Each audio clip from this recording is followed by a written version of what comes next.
have not learned how to manage our money. We haven't learned how to control our money.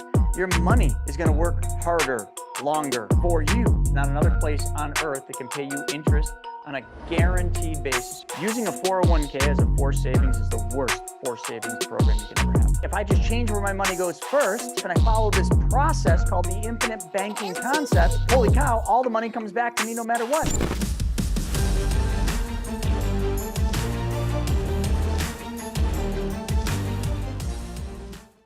Welcome back, everybody. Another week. Today, we've got an epic webinar for you, but this isn't going to be a webinar. This is going to be a challenge. Shauna has put together a 2-week challenge. So for any of you not up for a challenge, raise your hand right now and we'll put you into a special class. But for the rest of you, this challenge is going to be really good. Literally, Shauna put a ton of time into this. And today, what we're going to talk about, the topic is going to be budget and financial picture. Let me frame this up. We get asked all the time. Now, for the record, how many of you are brand new? Is this your first time that you've ever been to a webinar? If it is, in the chat, give us a hi or, whatever you want. Hi or I or AYE. A 1. I don't care what you put. We'll just, so there we go. We got a hi, we got a 1, we got a brand new, first time. All right. Well, welcome to all of our first timers. Just so you know, we do this webinar every single week without fail. We've been doing it every single week for, years. And we're just honored. I mean, you got 176 and climbing on here now. And it's just a great campfire.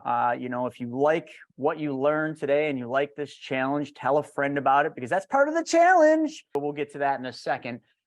Here's what we get asked a lot. When we're dealing with clients, and we've got lots of them, over 8,000 clients just in the US alone, a lot of times the client will ask us, how much money should we put into this infinite banking policy? And, it's always a weird question for us because we're always saying, how much would you like to put into your policy?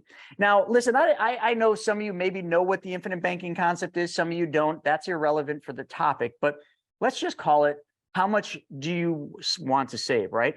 The clients will ask us, how much should I be saving? And we'll say, how much do you want to save? And they ask us back, how much should I be saving? I don't know how much to save. And we ask them back, well, how much do you want to save? And how much can you save? And they say, I don't know. Well, that's what we're going to do today. We're literally going to go through an exercise, and then that's going to lead into a challenge, which ends next week, I think, right, Shauna?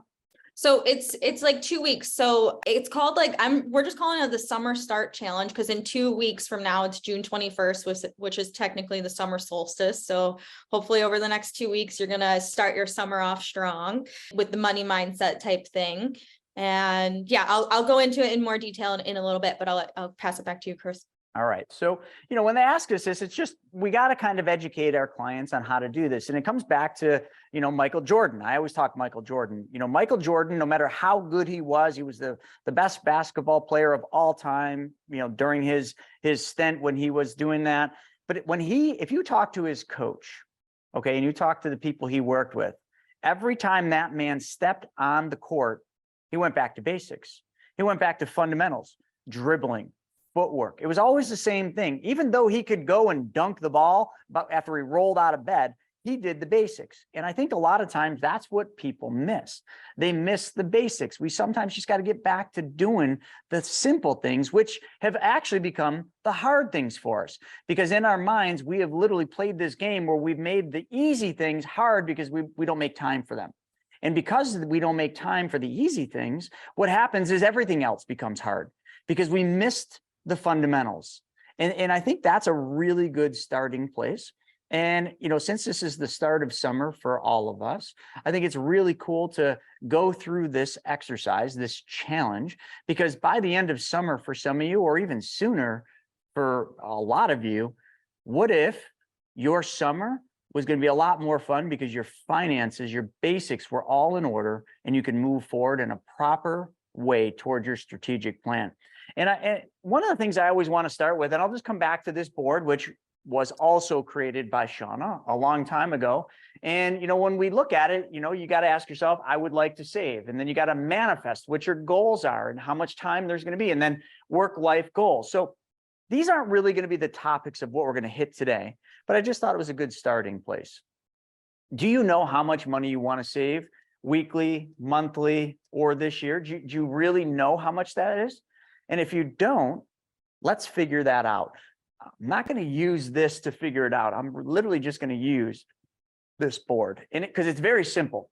It's a basic T chart. So if we just take and we just draw a T, and then I'm just going to kind of do this, but really we start with the T. This is where it all starts. This is your basic fundamentals. So if you're thinking about how much money should we be saving as a family, you know, my wife and I oftentimes, you know, she'll ask me, how much are we saving? And I'm embarrassed. And I just said this to Shauna, and we're developing something kind of near and dear with somebody, and we haven't even really had a discussion with her, but she's on test. We're going to take me back to the basics. So this is a really good timing for this challenge because I'm going to be the person out in front doing the challenge with all of you, because as much as I teach this stuff, one of the things I've gotten away from is footwork and the basic fundamental dribbling. When my wife asked me, how much money do we save? I kind of had a number in my head, but I didn't know. Man, when she asked me that, I should be like, honey, we save 30% of our gross income. I should just be able to tell her that. But then I had to stop and think about that. But what if there was a system that was put in place and somebody that was there to help you manage all this, that then you didn't have to know that because it was always right in front of you? How many of you actually have a system right now that you use day in and day out?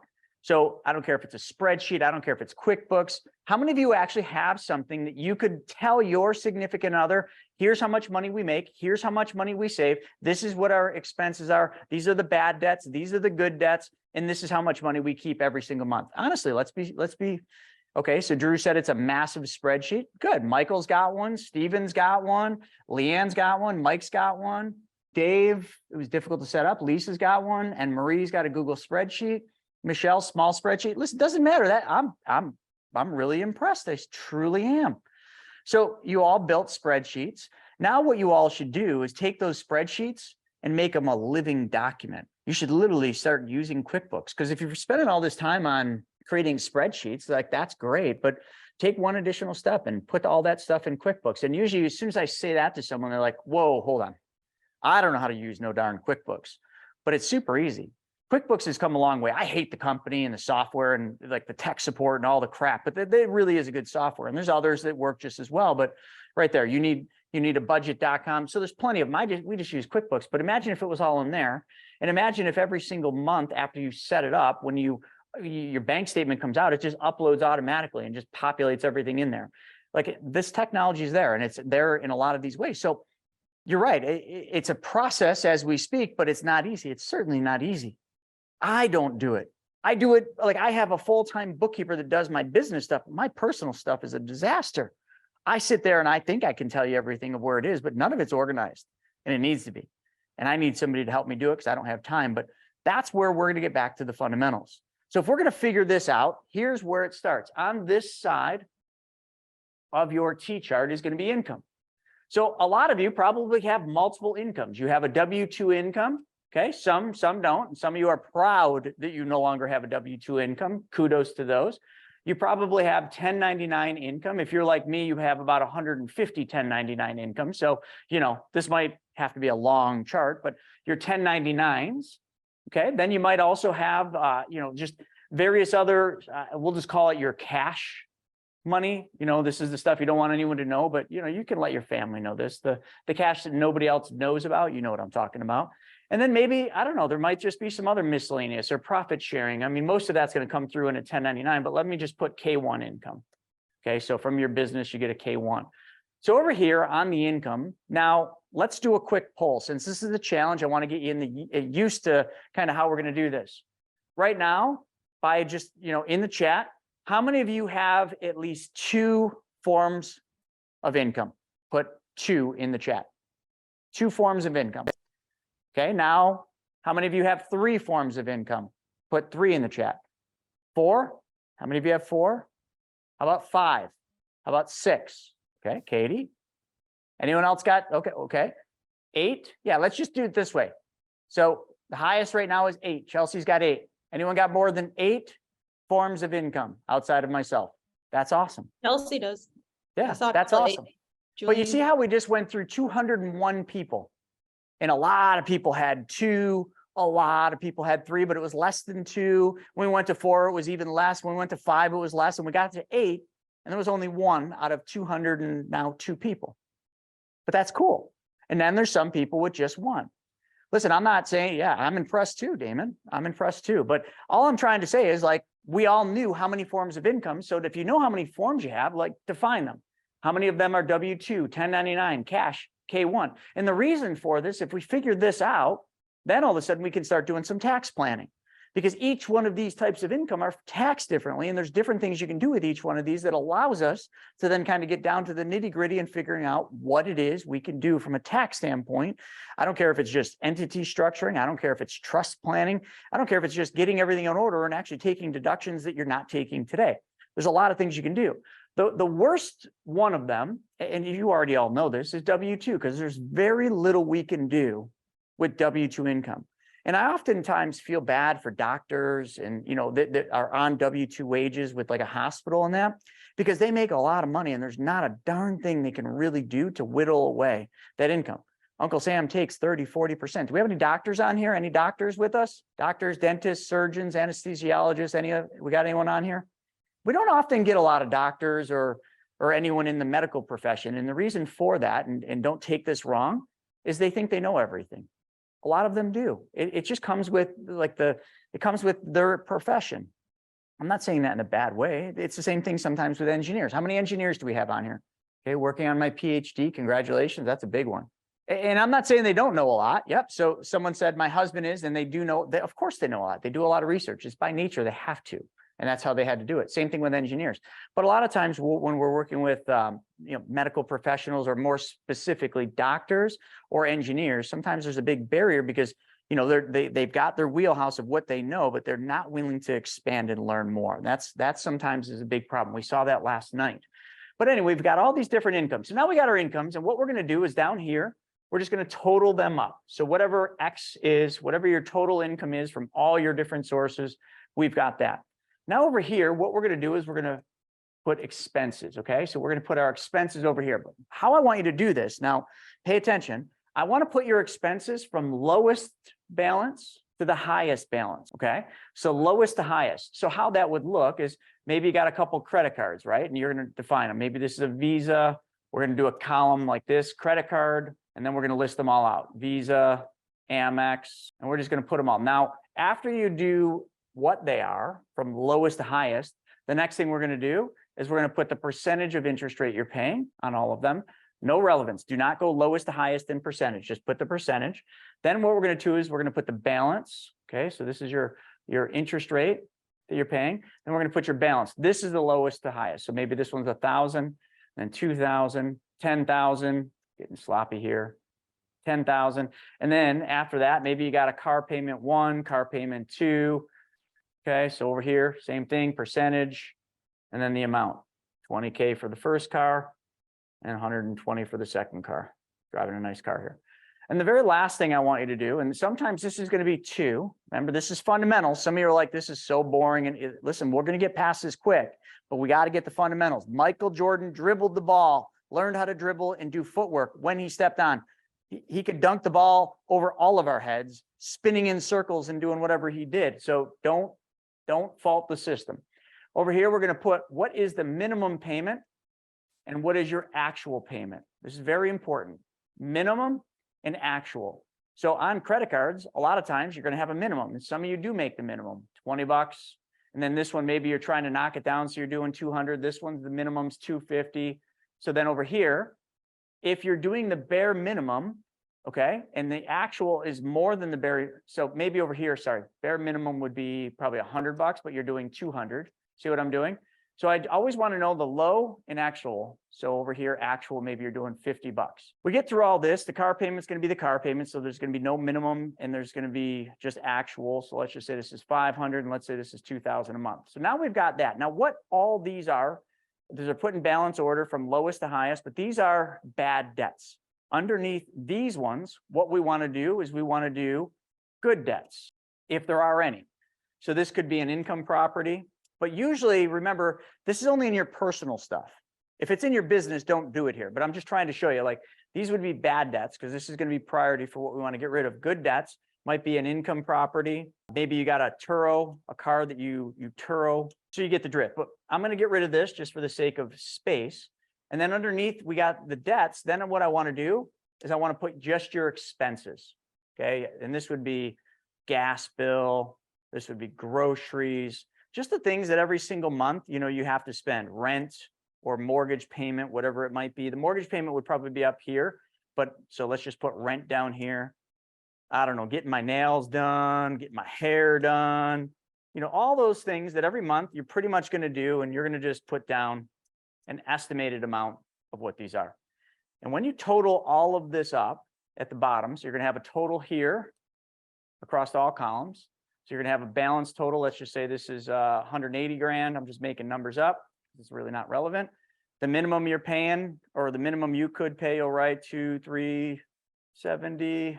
And then over here, you're just going to put that 25. So you got all those numbers. Then down here, same thing. You're going to write it down here again. You got another 3 grand a month, whatever your number is. So now we know to operate our household is $6,000. But what we also know is if we had to reduce things down, we know we could probably cut some of these expenses, but we could also reduce our monthly payments down to the minimums.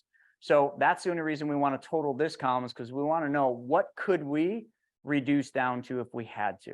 So now what we've got is we've got a working document, super simple, that can tell us how much you're saving of your income. Because we already know over here, you've got all of your income. Over here, you've got all your expenses, money going out. Now, the only thing we need to do is take the income and subtract the total expenses. And what do you have left? Disposable income. So all we're looking for is just, what is that disposable income? How much extra is there every single month in your household? But now, like I showed you before, what we're going to do, I'm going to go to another column. Now we've got disposable income. Now, what some of you are going to find, you're going to do this, you're going to have a disposable income. Now, let's just say your disposable income per month is $5,000, which means that's $1,000 a week. And I want you to break it down that way. So we got monthly, and some people are going to do it weekly. Some people are going to do it bi-weekly. It depends on how you get paid, but just figure out what it is. What you're going to then find is you're going to find that there's a discrepancy. And the discrepancy is this. The amount that's in that black hole of a checking account every month doesn't match what you just came up with. And you're going to be like, what gives, honey? What's going on here? How much are you really, did you forget something? I know this is what you're going to do. But you're almost always going to have this because you forgot something. And usually the only way to fix this is the long way of going back through your checkbook, through your bank statements, and say, what did I miss? This is the point where you're going to do that. You're going to close the gap. And when you close the gap, you might actually not have $5,000 like you thought. You might only have $3,000. Okay. So, and then you're going to just basically do the weekly too, but I'm just going to focus on monthly for right now. Now, if we were to figure this out, what we're now going to do is we're going to take and we're going to figure out what percentage of your gross income is that. So if you're making $3,000 a month, here's what we're going to do. We're just going to do 3,000 times 12, $36,000. That's your disposable income. And then out of that, how much are you actually saving? Some of you are like, well, I'm saving on all levels 1,000 of that. So really there's $2,000 of lost opportunity for savings. But again, we don't need to so much talk about that now, because what I want you to do is figure out the percentage that you're saving or could save.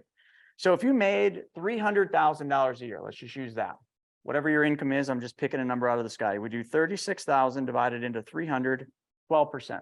So if somebody was saving 36,000 and they made $300,000, they're making 12%. But if that person didn't make 300 and their household income was $150, they're saving 6%.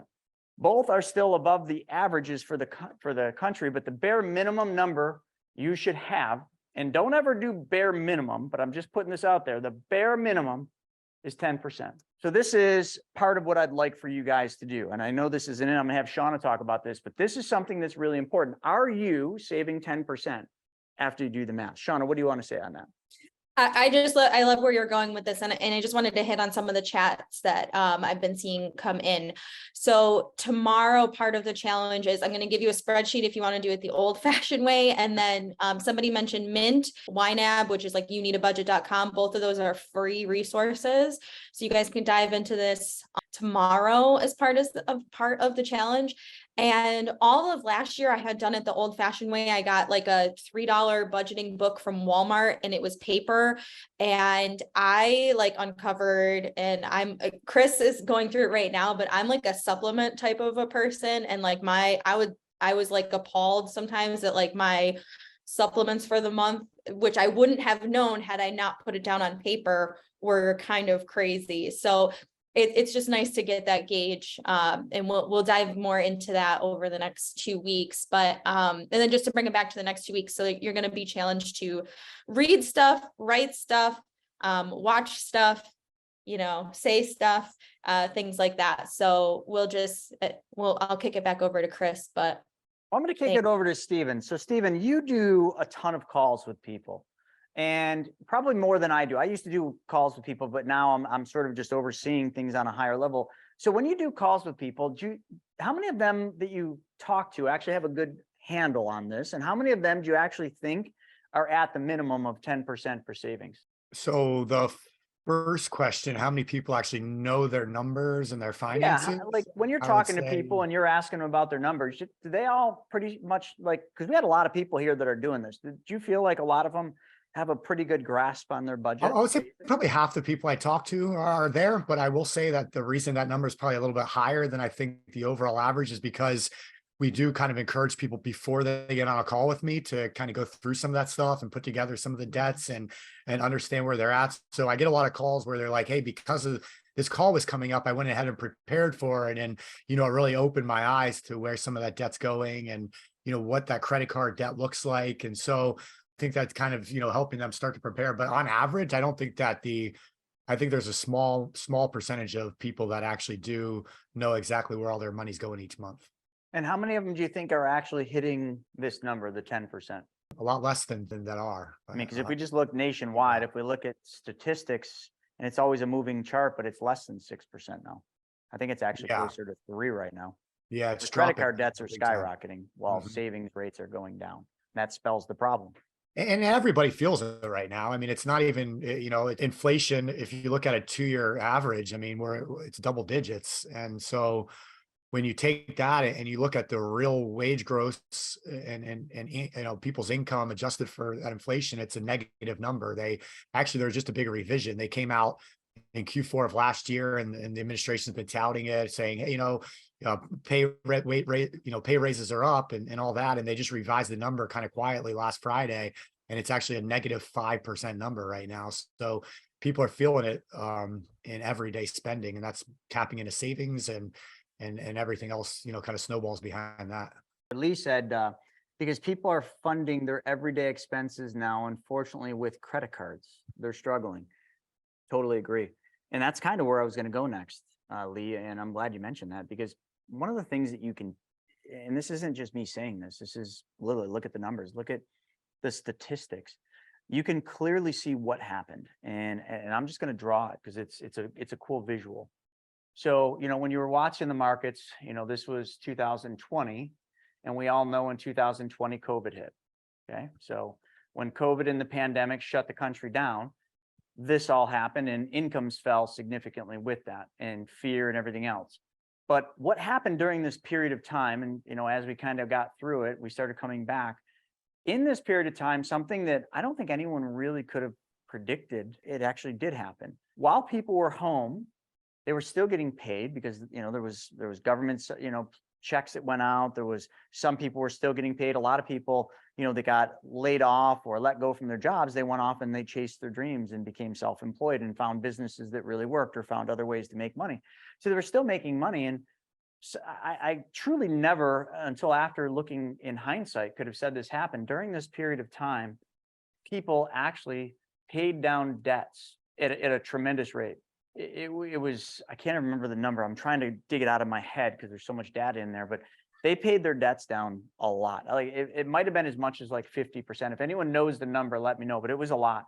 But not only did they pay their debt down, savings rates across the country went way up. So saving rate, I think it got up to close to 10% that they were saving. Might be a little lower than that, but during a period of time where there was a pandemic, where a lot of people weren't working, where a lot of bad things were going on, two good things that happened were people's debts went down and people's savings rates went up. It was pretty cool to see. But as we all know, it's the same reason why, and you've all heard this, if you give somebody $1 million, that $1 million in a few short years will make it back to the same place where the money came from. And why is that? We have not learned how to manage our money. We haven't learned how to control our money. And because of that, that's why when, a lot of professional sports players get these big contracts to get the money, they're broke in a couple of years. Why when someone wins the lottery and they get a big windfall, they're broke in a few short years. It's because they haven't learned what you're learning through this 2-week challenge. And that is the fundamentals of money. So although that was a great thing, if we then fast forward to kind of where we're at now, and we're kind of about X marks the spot. We're here in a short time from I guess I almost have to go to 2022 here in New York, when we were pretty well shut down. But, for most of you in the country, probably 2021, except for those of us in these lovely states of New York, California, and that, we'll call it 2021. So good things happened there and the savings and the debt side. After that, when everything opened back up, so let's just draw the line. This is when the world opened back up. The opposite happened. Savings rates plummeted. Okay, so savings rates went down and debt went up. And where we're at today is we are at the highest credit card debt.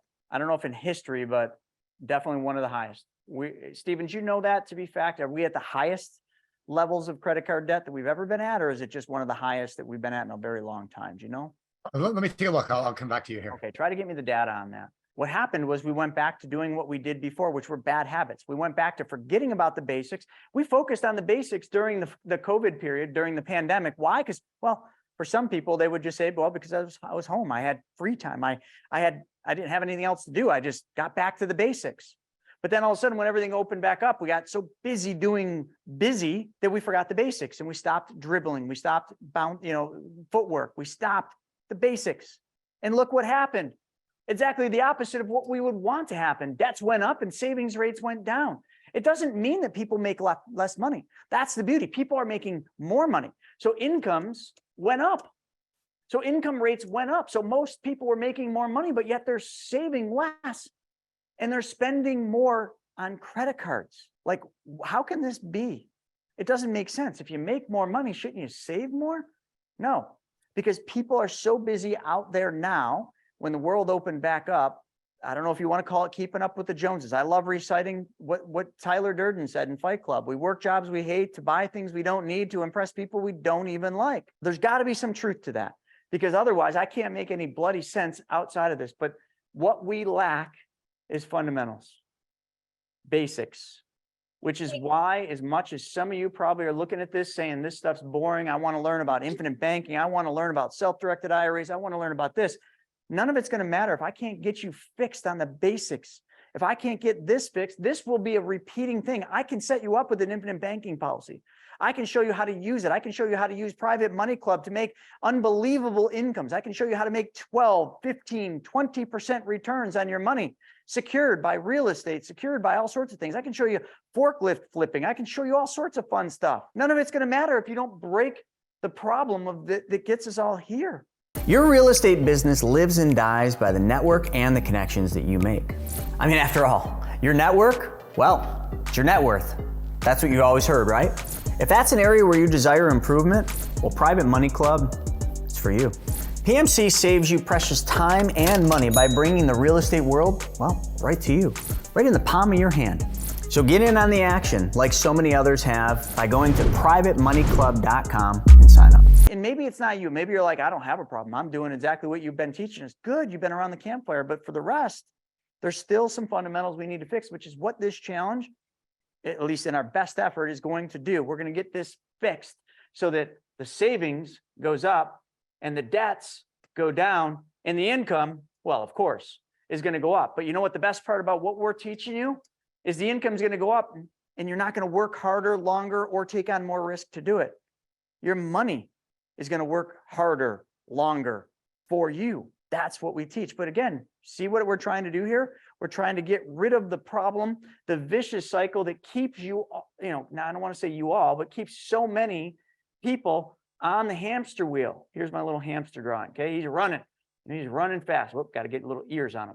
There's the hamster running on the hamster wheel. Chris, to your point, and just to keep current with the chat and some of the questions and what you're saying is, like, let's say that you aren't saving anything right now, and we're going to try to work towards that 10%. And then also just a clarifying question is, when we save 10% of our income, is that including some money to our retirement accounts or 401ks, or is that like saving just like our, like you said, disposable, like a savings that we can use right this minute in this year? Great question. Okay, so a couple of things. So like, Keep going.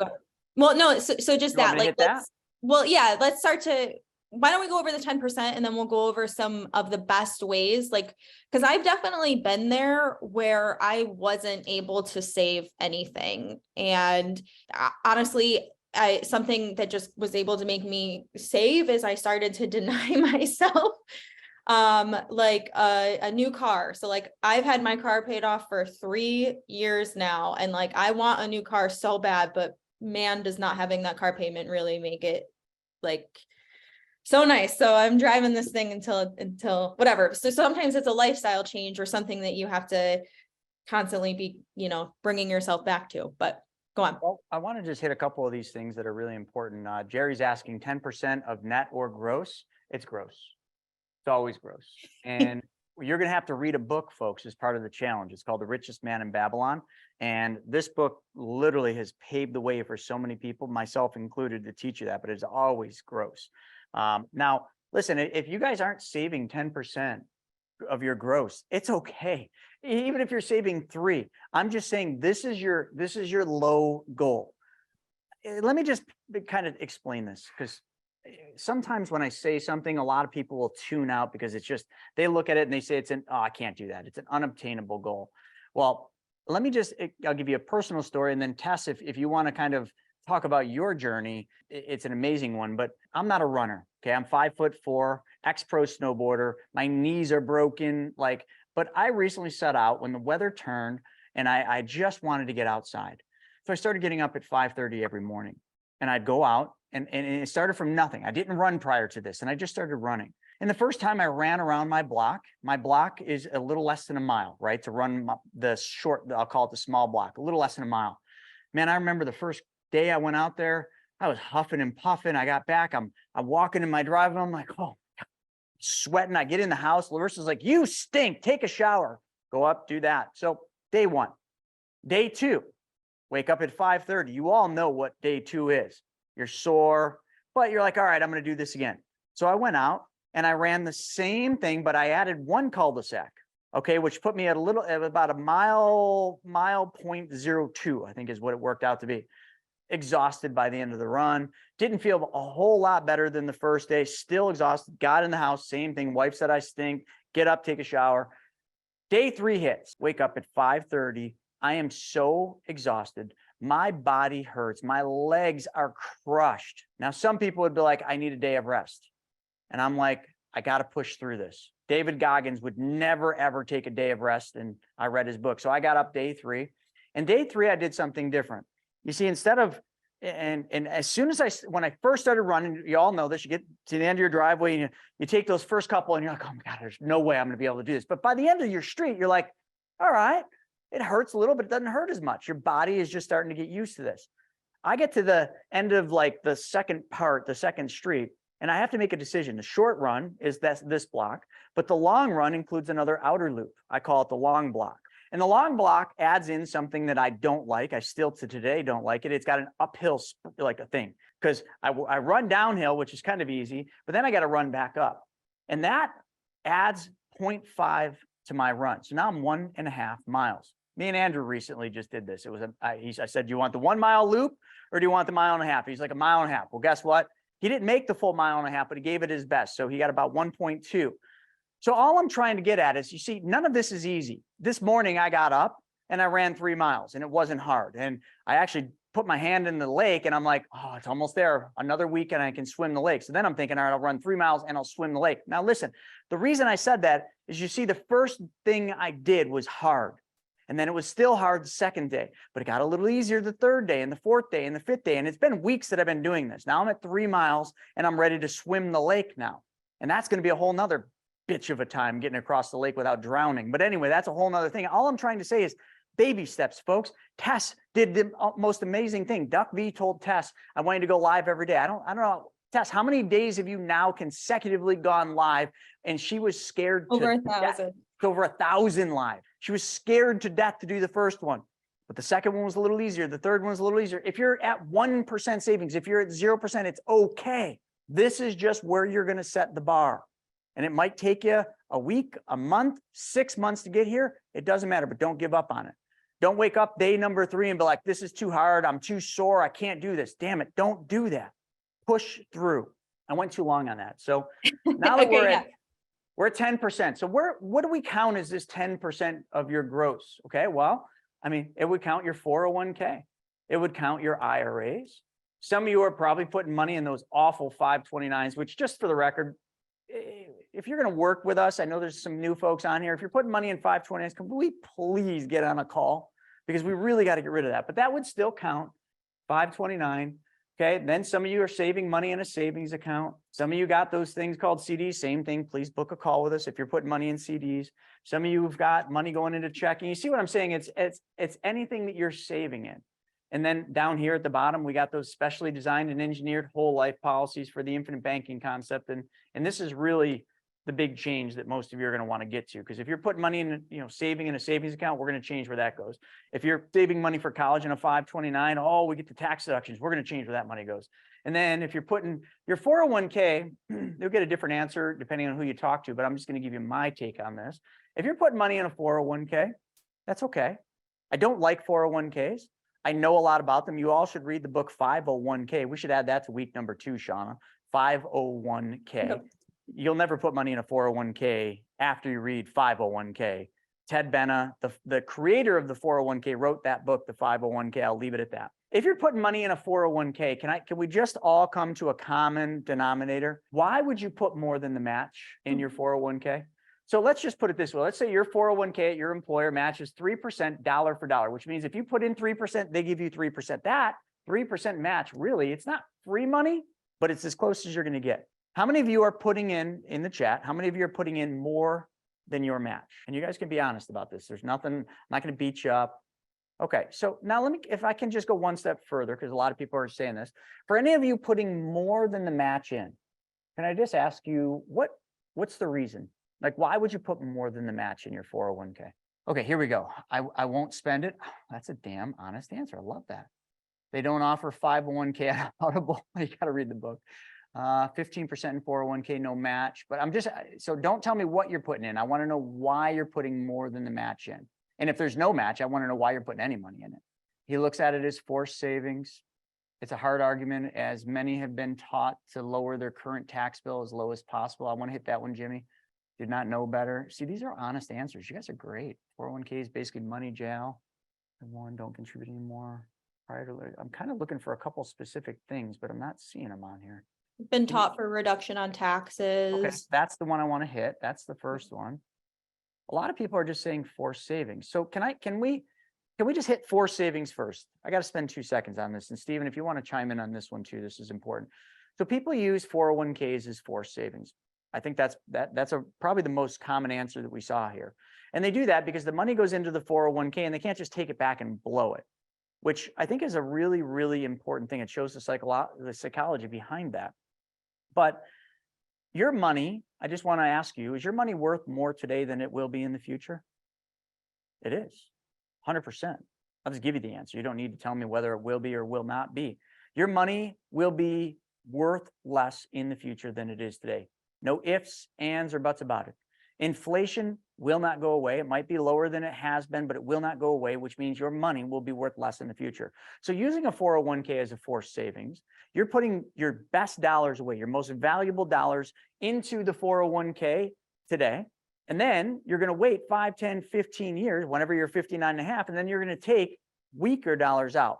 So you gave up your most valuable dollars because you wanted to force a savings program. Okay, secondarily, a lot of them, and I'm going to kind of go one step further, a lot of people said because of the tax savings. The money that goes into the 401k, you don't have to pay taxes on it. It's pre-tax. Okay, I understand that. Let me ask you another question. Do you think taxes will be more in the future than they are today? Do you think they're going up or down? Everyone will say up, especially in the current economic condition we're in with the administration and everything else. Taxes are going up and they will continue to go up. They will not. We're at the lowest tax bracket in history. Another book, The Power of Zero. I don't agree with everything this author says, but he does make a compelling point as to why taxes will never, ever, ever in your life be less than they are today. So let's compound. I love that word. Let's compound those two things. You're giving up your most valuable dollars to take weaker dollars back later because you wanted to force savings. You're getting a tax deduction today at the lowest tax bracket to take it out at a higher tax bracket in the future. Roth IRAs are off the table. I'm just talking about traditional 401ks. Lastly, how many opportunities are going to happen in your life or emergencies are going to happen in your life from today until the time when you're 59 and a half? I know you can't answer that, but the answer will be at least a few, okay, or more. You're going to have a few opportunities from now until 59 and a half. And not only that, you're going to have a few emergencies that are going to happen from now until then. You're going to flush the toilet and all of a sudden everything backs up. You grab the plunger, you go to plunge it and nothing happens. You call Roto-Rooter, they come out and they say, hey, your main sewer line took a crap. Had to use that word. And you're like, oh, okay, well, what's that going to cost? $15,000. Well, why wouldn't the city pay for it? Oh, it's on your property. Oh, I don't have $15,000. Why not? Oh, because I was doing this forced savings thing into a 401k where I don't have control or access to my money until 59 and a half. So then you're forced to take a distribution from your 401k because that's your forced savings. You're forced to take a distribution and now you take it out, you pay a penalty and you pay a higher tax rate and you lose diminished value of that. Using a 401k as a forced savings is the worst forced savings program you can ever have. All I'm asking you all, and I'm not telling you to change this, all I'm asking you is just to really think about like the facts that we just went over, the truths about money, the mysteries about money. Like, why wouldn't you want control of your most valuable dollars? And why would you want to put your money in something that you're going to certainly take the money out at a higher tax bracket?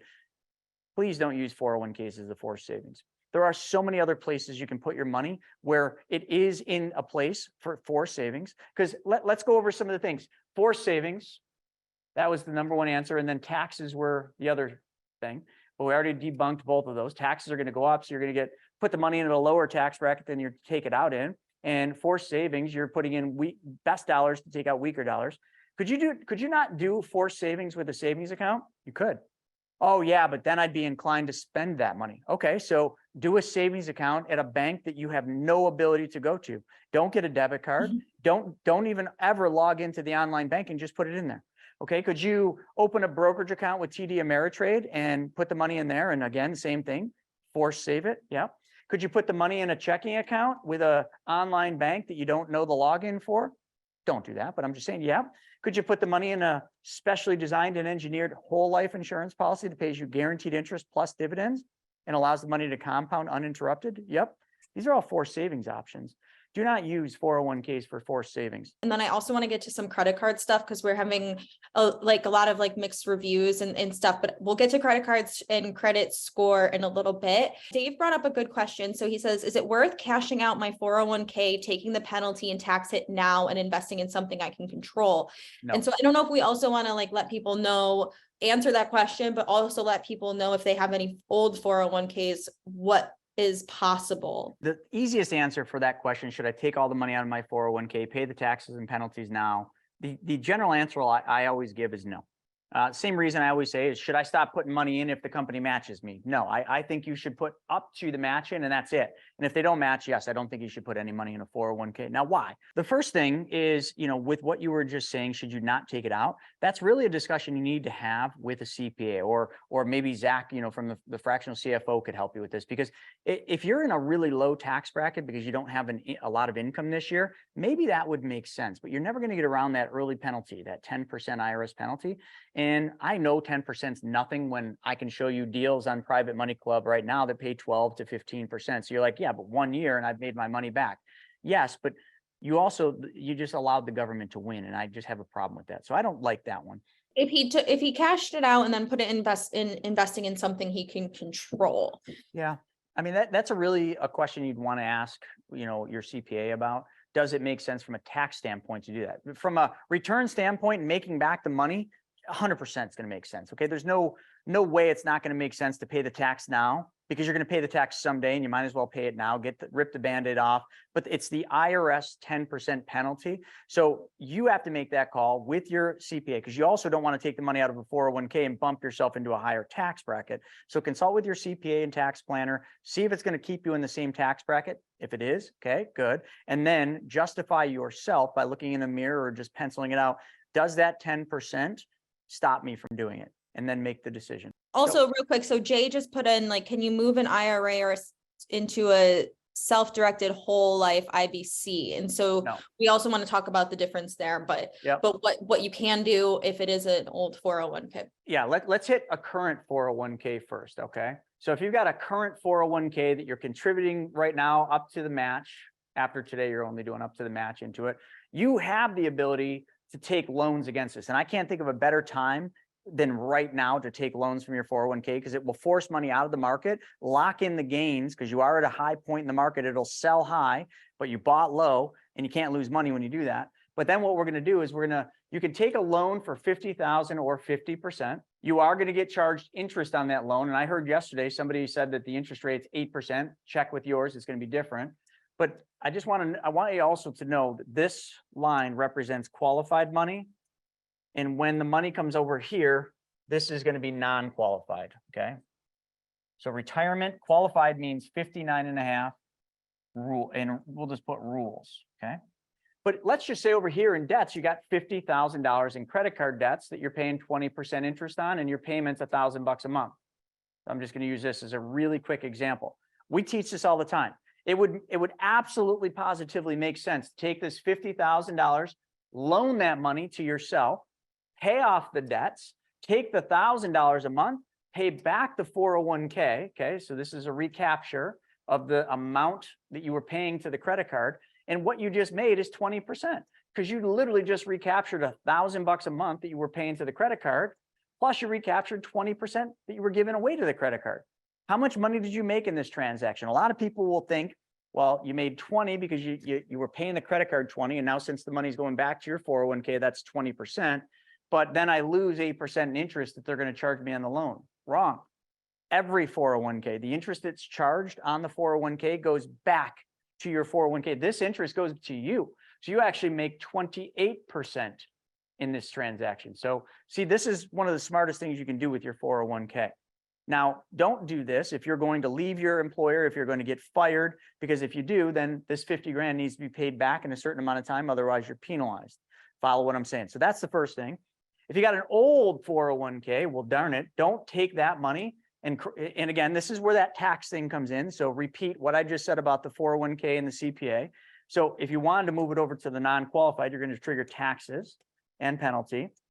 So what I always tell people is you want to be the bank. So just move it. We just did a webinar last night into a self-directed IRA, and then loan the money through Private Money Club, loan the money out there, do whatever you want with the money. Just keep it in the qualified side so you don't have to pay the taxes on it today.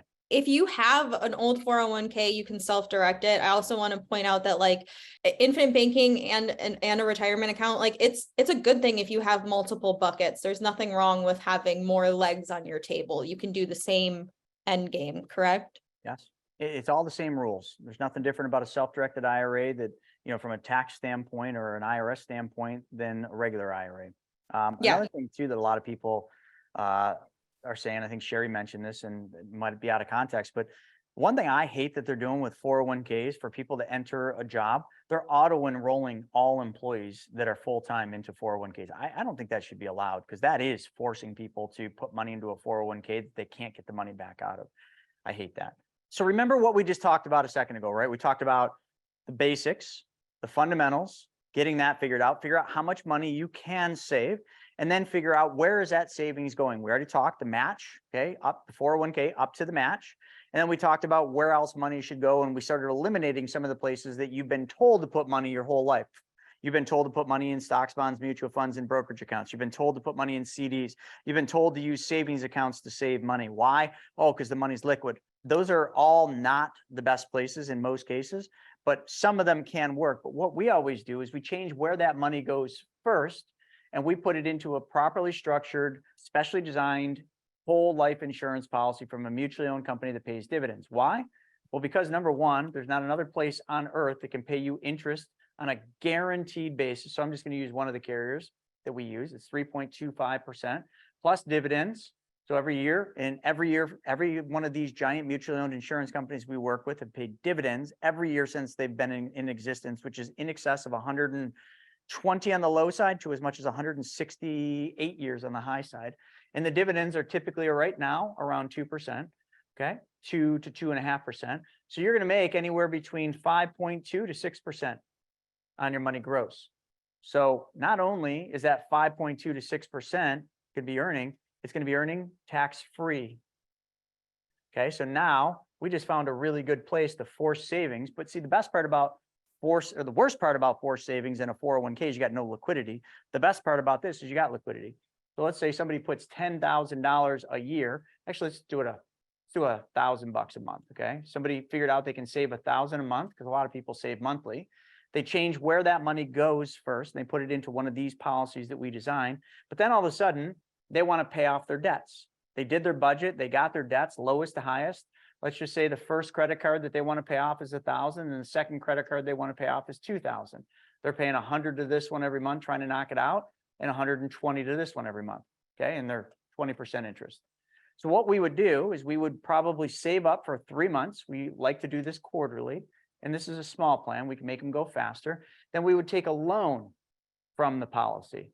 Why a loan? A lot of people don't like loans. Why are we taking loans to pay off loans? Chris, that doesn't make any sense. Well, because another promise that the life insurance company made to you is someday when you die, there's a death benefit. So let's just say this policy has a $300,000 death benefit on it. And when we build these, we're going to put the lowest death benefit on. The insurance company will pay $300,000 in this example to your beneficiaries when you die. But why do we want to wait till we die? That's boring, right? Any of you want to die tomorrow just so somebody gets paid a death benefit? I've never met anyone that wants to do that. So the insurance companies, in the language in the contract, allows you to take the death benefit while you live. You didn't know that? You can't do it with term insurance. You can't do it with other policies, but with a whole life, you certainly can. The insurance company will allow you to borrow against your death benefit. Now listen carefully. I don't want anyone going back saying, hey, Chris said I can take all $300,000 and I only put $1,000 in. Listen.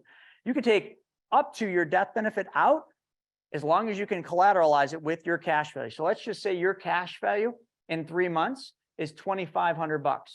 Anyone want to tell me how much of your death benefit you can take if you have $2,500 in cash value? How much of your death benefit will the insurance company allow you to take if you have $2,500 in cash value? Shauna, did anyone get it? I don't know. They're saying 2,500. Yeah, 2,500. So what are we going to take? 2,500. And when we take 2,500 from our death benefit, how much money comes away from our cash value? Zero. We still have 2,500 in cash value earning interest and dividends while we took the 2,500 out. And then over here, we move it over here and we pay off this credit card and we pay this credit card down to $500. Then what we do is we do the same thing I just showed you with the 401k. We take the 100 from the one, and let's just take 50 from, now let's do 100 from the other one, okay? And 100 from the other, we have now $200 a month that we used to give away to credit cards. And we take that and we pay the loan down. Okay. How much money's every month going back into your account that's available the next day? $200. You just took back control of the money and you just continually keep doing this. And the whole time you keep doing this, you keep earning interest and dividends on the full amount, even though you're using all the amount because you're using your cash value as collateral to collateralize loans against the death benefit. Why do you think the wealthy use this? They're not stupid. This is why I do this. I do this for everything. That's the best, fastest way to do it. But I went a little too far because we're in the basics, but I just want to take you on a little journey. So Shauna, let's take it back to the basics and get back to some of the things that we want to focus on with the challenge. And then we'll spend the rest of the time with questions. Probably the best use of today is like helping people get clear on like what their bank could be. So like, let's say they do their budget, they find out what their disposable income is, which somebody mentioned, they also call it their working capital, rather than disposable income. And so ways to do that. And then a couple of questions, which I think might be related is like, should I be saving if I have credit card debt, right? So like, if we're trying, like, what, I don't know, it's feel like it's the egg and the chicken thing? That's a good question. So should I be saving if I've got debt? It's a very legitimate question. Well, remember, come back to your budget. This is why we always start with the basic fundamentals. Remember, I had you in your budget sheet, figure out the minimum and the maximum. Okay. So if you're making more of a payment on these credit cards to try to knock them down, you might be better off reducing to the minimum and then taking the difference and starting the policy. So then you get interest and uninterrupted compound interest on the money that goes into the policy. And then we take the money out and we do the same thing of paying the credit cards down.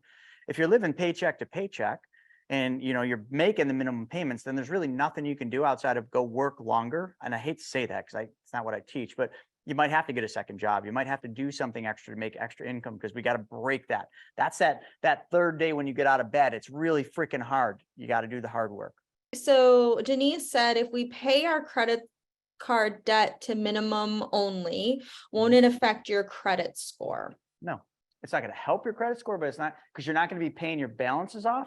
But we are on the second part, right? Once we change where the money goes first, then the second phase is where, yes, then you're going to start paying your debts down. It's not going to hurt your credit paying the minimum. It's not going to help your credit because we're not paying the balances down. So your debt to income ratio doesn't change, which means your credit's going to remain where it is until we hit that second phase. Also, just real quick with credit scores and credit card stuff, I had met with Frank and Ed Lutz once just about my own finances. I met with these guys, they're called the financial guys. So I was trying to, find out how much I could be pre-approved for like a loan. And they gave me pretty much this like lesson. So as far as what I've learned about credit cards and being better with credit card debt, especially if you're going to try to do something that you care what your credit is. Sometimes you're in a position where your credit score doesn't matter. Like you're not going to buy anything where the credit score matters. But they told me about this like cookie jar method. And they also told me that I take any credit card, take this information or leave it. But, Frank was like, I'll take any credit card that they'll give me because it all matters your discipline. So whatever your line of credit is, you only want to use 10% of that. And he said, think of it as a cookie jar. If you have a whole cookie jar and you're taking out all of the cookies, you show like no restraint. But if you have this whole cookie jar and you just go and take like one little cookie off the top every now and then, like you show like high restraint, and that's like really good for your credit score. So I have a few credit cards. Like I have like like if I have like a $6,000 credit card, I don't want it to go over $600 on that I'm using, that to stay within that 10% threshold of use, and then 90% availability. So that's just a tip that I was told. And like my credit score is up to like 820 right now. So I use it, and I'm like, I'm just like kind of proving it. And it's so that I don't know if that helps anybody. And I also had somebody say that they don't use credit cards. So another thing I do is like with my groceries, my gas, and anything that I do, I used to be a debit and cash person only, and I don't even use my debit card at all. I use my credit card for everything because of the cash back. Like last year, I think I was able to get like $1,000 cash back by the end of the year. Today, I just redeemed, a Barnes & Noble gift card for $25. Like, but that all comes down to my discipline. I also pay off my credit card at the end of the month. So you also have to know, which I know some people are like that and some people aren't. I think that's an important point because remember, Shauna, you've gotten to a point now where you got the basics down, right? Because you practiced it and you forced yourself to learn it, even though it was hard. But now you can start getting credit cards, right? So I know we always are talking about paying credit cards off, but like I use credit cards every day of my life. But every month, like clockwork, I pay those credit cards off. But you know why we do this? We get points and we're not leaking any money to the credit card companies. Now, eventually credit card companies will probably cancel us because they're like, this is a waste product. Like this person's too smart for us. They've already figured the system out. And Shauna, she just keeps using these points to buy all the stuff, but like, that's because we've got the basics down. And that's because we're not giving money back anymore. We've figured the system out. So now we no longer are on the hamster wheel. We're no longer running that race because we're no longer giving the money back to the man, if you will. Okay. We're keeping the money because we became the bank. We figured out the basics and then we've decided, hey, if I just change where my money goes first, and it goes into this whole life. And I follow this process called the infinite banking concepts. Holy cow, all the money comes back to me no matter what. No more of this. I win the lottery and all of a sudden I'm broke and bankrupt. I get a big contract to play football or basketball and all of a sudden I'm broke after my career because I've mastered the basics. Michael Jordan's not broke, folks. That dude gets paid. I read somewhere he gets like hundreds of thousands of dollars. $200 million a year. Yeah, it's like hundreds of thousands of dollars a day or something like that. It's stupid. Because he mastered the basics, folks, not just in basketball, but also with his money. Clearly, he figured out what we learned. And you are learning it now too. And this challenge is going to get you on pace and on track to master the basics so you never go back to running the hamster wheel again and feeling like every day is the same. Why is this Groundhog Day? Why can't I get off this? Why does it seem like I make more, but yet I'm always broke? That is not the way you need to live your life. That is not the way your finances should be. And it doesn't have to be. All you need to do is change a few simple things. Do the hard work today so that in the future, like, you're just like, this is beautiful. Oh, look at the birds. You're not huffing and puffing. You're not like going through the hard part anymore because you've already done that. You learned. And I think that's the important part. Is everybody ready to learn what this challenge is? We're going to send this to you, but it's, there's something powerful about writing stuff down. So I want you to grab some paper and I want you to grab a pen and I want you to write this down. Even though we're going to send it to you, it's just more powerful and it does something different in your mind. So Shauna, do you want to go through and just lay out the first couple days of this, because they're not hard. Now I'm excited about it. Well, not really. I wanted to let it trickle in as it happens. But so tomorrow, Then. Yeah, no. So like I said earlier, there's a bit of things you can do. So like Mint, you need a budget.com or a spreadsheet that I made that you can make a copy of. So getting your budget together, getting the picture, checking your pulse or whatever, getting your vitals. There's some books that I'm going to send you. And then like I have like the Audible link of of like a lot of free stuff. So like even a YouTube video of the Audible book so that you have no excuse. It costs you nothing but pressing play on a YouTube video. So let's see, like a Facebook group to join, something that you I just read them, share. I guess I'm too excited to. I was the kid that at Christmas, like I couldn't wait to open the presents, till Christmas Day. So I would sneak down at night and I would like open corners. Anyone else do that? Like these folks want to just write some things down. So tomorrow, all you have to do is watch a 17-minute long YouTube video that Sean is going to send you. It's tips to start budgeting your money to become debt free. That's all you do tomorrow. So write that down. Tomorrow, Thursday, watch the YouTube video that Shauna sends you. Got it? Yeah. Then Friday, all you need to do is unsubscribe from marketing emails and unnecessary subscriptions. And you're going to make a list of all the ones and you're going to be proud of this. You're going to go through your bank statement and you're just going to unsubscribe or whatever you call it. Yeah. Unsubscribe from some things that you're paying for. I'll speak to that one too, just for you 200 that are here. So I heard this tip once because I join a lot of these challenges a lot. And that's why I wanted to do this. I'm always like, yes. So this was a tip that I heard and I'm regurgitating it. So if you go through and also if you just go on any website right now, there's always a pop-up that's saying, give me your email for 10 to 15% off. And like I said, I'm like a supplement person or a protein drink person. So I'm always trying to get that. And then my inbox is flooded, and between AI and people, marketing emails are very good. So this tip is to unsubscribe from all of your, marketing emails. And then you create a new email that is like, for example, mine would be like shauna.shopping@gmail.com. And when I want that 10%, I will put that email in and I'll get the code, which is always probably welcome 10, which I should have just guessed, in the checkout box. You only go in that email if you need a receipt or if you want to track something. And so all those marketing emails can just flood that inbox, and you in your day-to-day and like mine inbox and all that stuff can be free of that. So unsubscribe, create a different email. If you ever need to do a return or track a package, you intentionally go and look for that. Just remember, if you unsubscribe from our emails, you're not going to know what the challenge is. So just careful which one you unsubscribe from. So we're going to send you the rest of them, but the biggest one I want to get to is Saturday, because you might need to order this book. if you're going to read it Saturday, because that's what I was trying to get to, Shauna, because they might not all have this book. So folks, you got to get this book. And I suggest the audio book. It's really good, but you can read the physical. It's The Richest Man in Babylon. This is your challenge for Saturday. This is the only one I wanted to get to. Sorry, Sean. I didn't mean to. No, that's okay. All the challenges, but they're going to have to get this. So it's The Richest Man in Babylon. This is Saturday's book. If you've already read it, some of you are saying, oh, I love that book. I already read it. Read it twice. Read it 3 times. Read it 100 times. You can't read this. Saturday, this is what you're going to do. If you got to wake up a little earlier before the kids get up, this book is only 95 pages. It flies. You get through this thing in no time. And also when you're reading it, go through and make some notes, like find sections that you really love and highlight them. Like that would be a really good thing to do Saturday. The rest of it, folks, we don't need to go any further, but like that gets you to Saturday.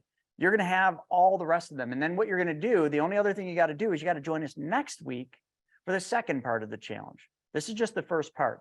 But again, these are not difficult things. They involve some sharing, okay? The act of giving. So we've got some giving in there where you're going to actually have to do something to give.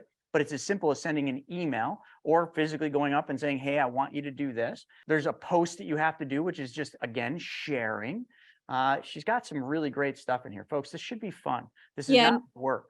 And for Richest Man in Babylon, because Goldtran was asking, it's on Audible. So in the email, I link Audible. Like if you have credits, like I always have credits. So I've read it on Audible. It's not that long. It's like 3.5 hours. And then I also linked a YouTube video, and it might have different narration, but the YouTube video is timestamped, but it's like 4.5 hours long. So the reader might be a little slower, but you can get it on Audible if you have credits. I don't want to make you buy anything. And if you just want to do a free resource, there is a YouTube link. So yeah. Yeah, great. And then, and I'll let Shauna kind of say anything else, but I just want, let's just peek into the present from next week. So next week, if you all remember a second ago, and I kind of went into it today, but I just gave you just a quick glance, we're going to go deep into that process that we talked about, which is called recycle and recapture. And we got a really cool thing. It's literally just going to be this process of taking money and moving it and then making it then come back to you. It's like playing fetch, except for your money always comes back to you. You can think of a boomerang, right? You throw it, and if you're good, it always comes back to you. If you throw the ball, your dog brings it back. You don't need a dog for this one anymore. Like your money just always runs back to you. Once you set this in motion, it's like Fido, but Fido just brings dollars back. And every time Fido runs out to get more, you get more back. It's the best freaking dog. The worst thing that could ever happen is, Fido gets hit by a car, but that's okay. You just go get another one and you train him because you've learned the basics. I have no idea where Fido came in. I don't even like dogs. I am gonna give you guys a little bit of a head start too. So at one point, actually 2 points of this, you're gonna have to do something in our Facebook group. So I'm going to put the link in now so you can request to join like our Infinite Banking Facebook group. It's private, so you just have to request, but Gabby or Hannah will let you in. So if anyone, I put the link in there, you can click on that. Thanks for participating in the challenge. I hope that it's challenging enough. I feel like some days it's a 17-minute video, but then some days it's a 4-hour book. So I'm like trying to balance it all out. So thanks everybody. Love it. All right. Well, folks, let's get into some questions. We got 10 minutes left and I love it. And Cindy, I see you have your hand up. If you have a question, just throw it in the chat and we'll watch for it. But Shauna, you want to read through some of the questions? We can hit these Yeah. out? Michelle is asking, I want to put my whole paycheck in every week into her policy and use that like a HELOC, but you answered me on a prior webinar that would not be a great way to use the policy. Well, it's not so much that it would be a bad way. The problem is the insurance companies will not let you put your whole paycheck in. They'll let you put in usually up to about 30%. So, if your paycheck's $1,000, they'll let you put $300 a week in. So that was the first thing. And that probably was what I was referencing, if you asked the question before. And then I want to put my whole paycheck in every week and use that like a HELOC. But you answered on the prior webinar, it would not be a great way. So that was, I think, probably the only reason I said that. Mm-hmm. But if you're okay with not putting your whole paycheck in, then it works perfect. And actually Joseph on our team, teaches, how to do that with an all-in-one HELOC, and then how to add the policy to that equation. It's velocity banking, to its finest degree. But Michelle, no, that's a great idea. I think maybe just reading between the lines, all I was trying to say is you can't put your whole paycheck in. That's all. And then I got through the other two about credit cards. So Elizabeth is saying how this is a long one, but like, how is IBC different than IULs if death benefit is also important to me? So the biggest difference is, IULs versus whole life. There's no secret that I don't like IULs, but we'll just leave that on the table for now. So if you're really comparing an IUL and a whole life, there's a couple key things that we really need to focus on. So first, I'll start with whole life. Why do we use whole life? First off, whole life has a level fixed cost of insurance. This is vital because everything with infinite banking is reliant on predictable and achievable numbers in the future. A whole life, whatever age you're at, if you're 45 like me, my cost of insurance the day my policy goes gets issued and goes into effect is fixed. So that means when I'm 50 or 60 or 80, I'm paying the cost of insurance based on a 45-year-old. So I think everybody on here understands the logic behind that. Like if I got a fixed cost as I get older and as my policy is compounding more, clearly I make more. And IUL is actually opposite. It is an increasing cost of insurance because it's based on a 1-year term ride. It's basically just like 1-year term insurance. So every year you get older, so your insurance cost every year for the rest of your life goes up. Now, some people say, yeah, but it's really cheap day one. Maybe on 45, but not cheap when you're 50, not cheap when you're 60, and absolutely outrageous when you're 80. Right when you want the policy to hit its most efficient points is when your cost of insurance goes up and takes a little bit away. So that's the first thing. Second thing is in an IUL, there's several variables. Okay, so I'll just use the variables. And one of them is a lie that is told a lot about IULs is a hypothetical return or participation rate. I hear this all the time. Stephen, feel free to jump in on this. A lot of times with IULs, what people come to us and they say, yeah, but my IUL is going to make 8 or 6%. Let's just use 6. Okay. The old ones used to show 8 and 7, but now I think they can only use 6. Well, no, yeah, but I'm making 6%. No, you're not. You're not making 6%. They just illustrate.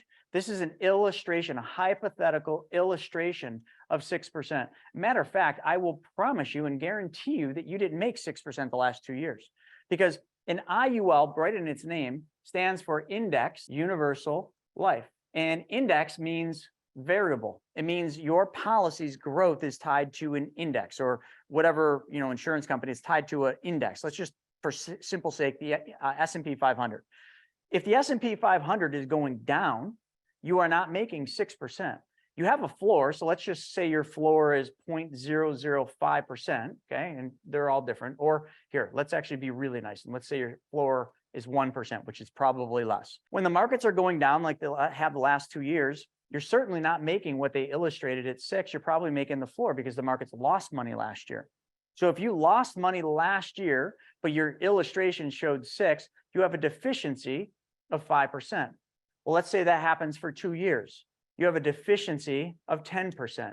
And based on the math, the drawdown effect, that means you now have to make 11% to make back the original 10.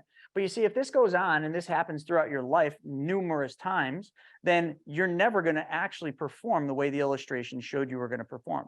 Never, ever, ever. It's mathematically impossible, because variables and IULs never have the same return every single year. 1 year might be good because the participation rate was higher. Another year is lower because it was lower. The next year it's 0 because you're at the floor. It's all over the place. So by them showing this, and then they always say, and I don't have time to get into it, but I've got lots of YouTube videos. Oh, the average rate of return for this index is this. Don't buy into that lie. I can dissect averages. It is not what you think, because they are not factoring in the drawdown effect. They are not factoring in the years that you didn't make what they illustrated. They're simply just saying, oh, it has averaged this. Yours won't average that.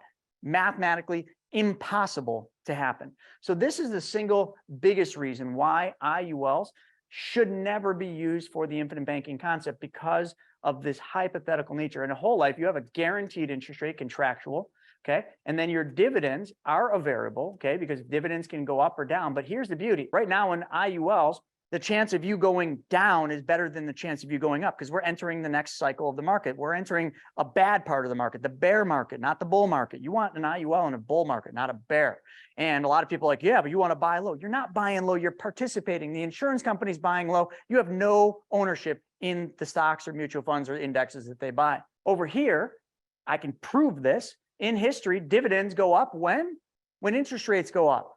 Why? Because the underlying securities, which are treasury bonds, have a higher yield. So chances of dividends going up in the next few years is highly probable.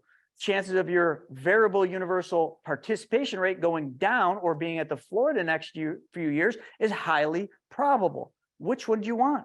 Fixed costs with very, very predictable returns, guaranteed most of it, and then a dividend that's never not been paid.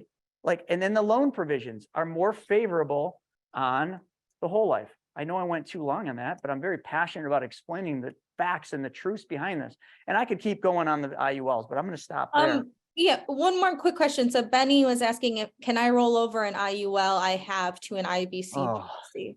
Yes, Benny, it's called a 1035 exchange. You can, but we'd really need to look at that, because chances are, sorry, one more. Surrender charges. I can't believe I almost missed that. You have surrender fees in IULs. So Benny, if you want to roll that to a whole life in your IUL, chances are you're going to have a surrender fee, which means whatever your cash value is, your surrender value is less. You might have cash value of 10 grand, but your surrender value is only 2 grand. Ask Devin Burr. He just did this, which means if you surrender it or get rid of it and move it to a whole life, you lose $8,000 right there. Why? Because you didn't have liquidity of the money. You only had money growing, but there was a surrender fee, because if you cancel it, they keep the difference. That sucks, man. We have a couple of, 60 or 70-year-olds saying that they, what happens if you wouldn't qualify for a policy? And then, if you want to talk a little bit about insurable interest, and then also, frankly, what would happen if you could not get a whole life insurance policy? Absolutely not. And you didn't have an insurable interest, you still can do so much of what we teach and get your money working, but go there. Yeah. I'll just pick on Larry. Larry's uninsurable. And some of you know Larry, some of you don't, but he's uninsurable. So what does Larry do? Larry calls us on a regular basis asking, hey, does anyone want to surrender their policy? Did anyone call and say, hey, they no longer want that awesome whole life that they bought for this reason or that? Usually the reason is, oh, their broker said the IUL is better.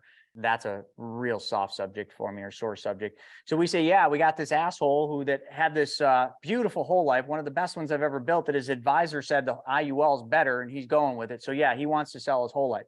Larry will then buy the whole life, become the owner of it, become the payer, and also become the beneficiary.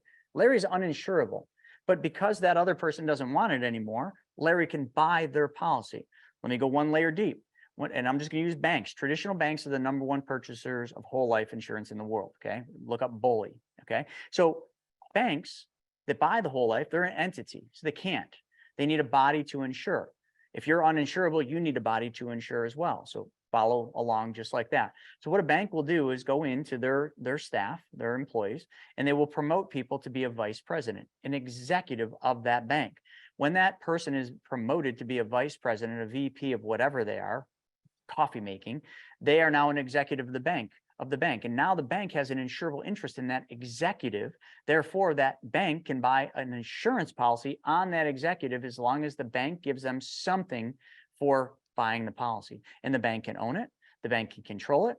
The bank can be the beneficiary of it. But the bank has to give that employee something of value for that. Okay. And they have to have an equitable interest, which is maybe the bank says, hey, we're taking a whole life policy out, and as part of your executive benefits package, we're going to give you a fully paid up $50,000 life insurance policy.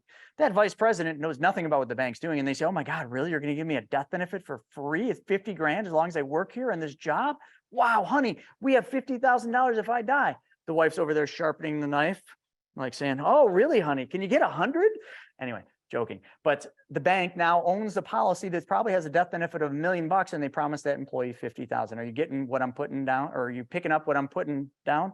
Okay, and then I just want to say to any newcomers that are still on here at 4:30 Eastern, so about 2 hours from right now, we do an Ask Me Anything with our agents. So it kind of looks like the Brady Bunch, and there's everybody on the screen, and it's through StreamYard, so it's a live stream, and it goes to YouTube. So I just put Chris's YouTube channel in the chat. So if you're new, just come back for the Ask Me Anything. It's just straight up question and answer. So just in case. And it can be really about anything. It's really fun. There's two different types of insurance companies. There's non-direct. Okay, we'll just do non-direct recognition, and then there's direct recognition. I'm not going to tell you which ones are which, but let's just assume the two. And it's just like it sounds. So a insurance company that does a non-direct recognition that's the majority of all the ones we use.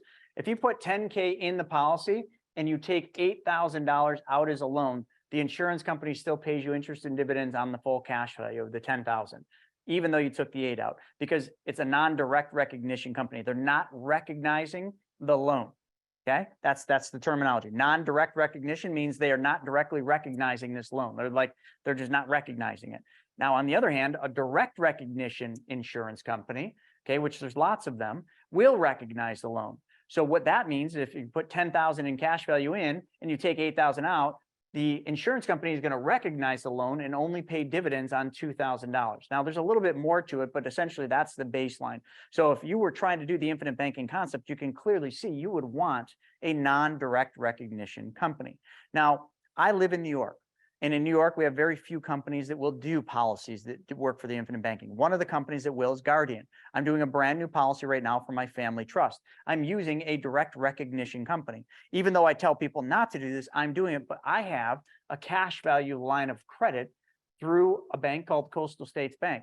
So when I take the loan from not my policy, but my policy is actually linked to this cash value line of credit. So the bank is giving me $8,000. Therefore, I bypass the direct recognition and my full 10,000 still earns interest and dividends, and I do the same thing. But the downside is now I got the bank collateralized by my policy. So now I got a bank in the mix. And I don't love that, but I also don't love that I live in New York. So Todd said thanks. He loved that. And then Dave said, what the hell are you talking about?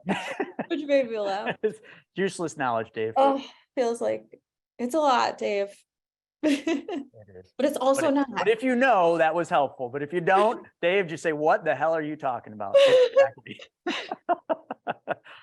Yeah, you're right. So Morgan said some of the companies will basically increase, like a direct recognition, they'll increase the guaranteed dividend by 50%, but it still usually doesn't work out to be as much as the non-direct recognition. But it's still better than a sharp stick in the eye. So thanks, Morgan. All right, who's coming back later? Hit 1 if you're coming back to ask me anything, and then give us a 2 if we'll see you next week at this time. Absolutely. All right, folks. Hopefully we got all of your questions answered. Look at that. Yes. All right, I'll be there at 4:30. All right. Make sure you all join us next week for the second part of the challenge. And also, you got to do the hard work, folks. It's just a couple small little things for the next week you got to do. Don't miss one. Have an accountability partner. Have somebody in your family. Have one of us be accountable. So every time when you're like, oh, I don't know if I can get it done, text somebody, reach out to somebody, make them your accountability partner so you get it done every day. This is a short book. Read it Saturday and do all the rest. So with that being said, Stephen, you want to say anything before we close out? Whoop, whoop. All right. On that, whoop, whoop to you all. We'll see you at 4:30 for the Ask Me Anything happy hour. Thanks for joining. And thanks for participating in this amazing challenge. All right, so I hope you guys enjoyed that episode. We're putting up tons of them, but I think if you like this one, you'll probably like that video as well. Not only that, I've got a book that I created, Mapping Out the Millionaire Mystery, where we actually show you what the wealthy do in the game they play with money. I want you to have that for free. And if you want to know about all my new videos coming up, click that alert button. Actually, smash that alert button, and you'll be notified every time we put a new video. So we'll see you on the next episode.